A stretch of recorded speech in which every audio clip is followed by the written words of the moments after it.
parcours, eh bien, on a un spécialiste de la télévision ici, que tout le monde nous envie aussi. Quel spécialiste. J'en fais des tonnes, là. Ça commence à se voir, Roland.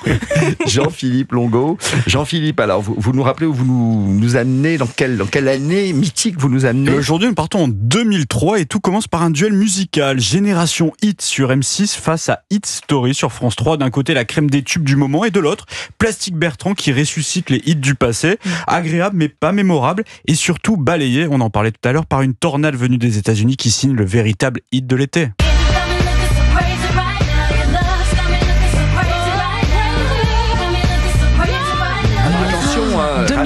Rachel est danseuse, hein. Elle est capable de nous faire quelques pas là dans le studio. Crazy in Love, un Beyoncé qui débarque pour nous faire danser tout l'été et qui enchaîne les records. Tout simplement l'un des singles les plus vendus au monde de tous les temps, 8 millions d'exemplaires. Incroyable. 8 dingue, millions. Mais 2003, je suis impressionnée. Il y a 22 ans. Ça nous rajeunit pas.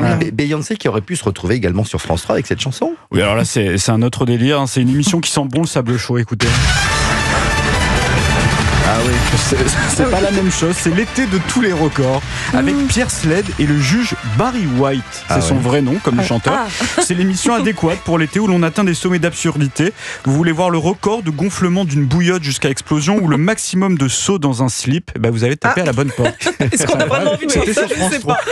Et puis pour la première fois, la télé-réalité commence à montrer des signes de faiblesse. Et oui, TF1 propose un concept inspiré de l'auberge espagnole, le film de Cédric Clapiche, avec des candidats européens dans une villa à Nice. C'était pas Nice People. Exactement. Alors Nice People, ça devait être un peu la réponse chic et intellectuelle à Love Story, mais c'est raté. Nice People avec Arthur et Flavie Flamand se plante totalement. Ambiance molle, candidat trop sage, guest star de bas niveau avec Francis Lalanne ou Doc Gynéco et une victoire de l'italienne Serena qu'on oublie aussitôt. L'émission disparaît aussi vite qu'elle est apparue. Mais c'est un duel de coqs qui va accaparer nos yeux à la télévision. Là, c'est autre chose. Ça va parler peut-être à Héloïse. Sur M6, Olivier le Bachelor joue les riches gentlemen en costard et trouve l'amour avec Alexandra. Et quelques jours plus tard, TF1 dégaine Greg le millionnaire. Je préférais encore Greg le millionnaire, c'était génial. Alors, c'est le même concept, mais avec un twist. Greg est en réalité maçon. Il n'est pas du tout millionnaire.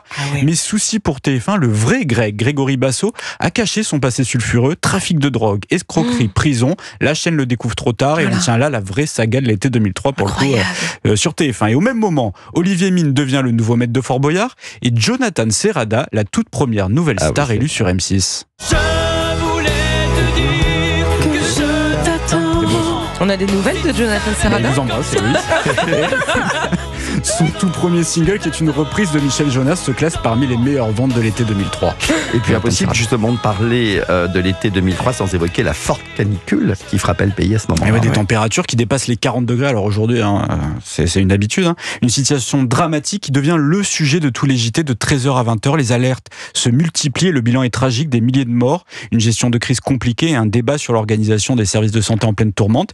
Et ironie de la télé, pendant que le pays s'étouffe, France 2 propose sa saga de l'été, un été de canicule. Ça ne s'invente pas. Une fiction avec Charlotte de Turckheim et Anthony Delon qui prend une résonance particulièrement glaçante dans ce contexte et qui rassemble jusqu'à 6,5 millions de téléspectateurs. Ça fait rêver ces 6,5 millions. Heureusement, au milieu des drames, certaines chansons vont nous redonner le sourire. Et oui, cet été, c'est un DJ suisse qui fait danser la France grâce à un chien. DJ Bobo se classe numéro 1 durant 10 semaines en France. On l'a tous entendu, on l'a tous eu en tête contre notre gré. Et 20 ans après, on remet une pièce dans le jukebox avec Chihuahua.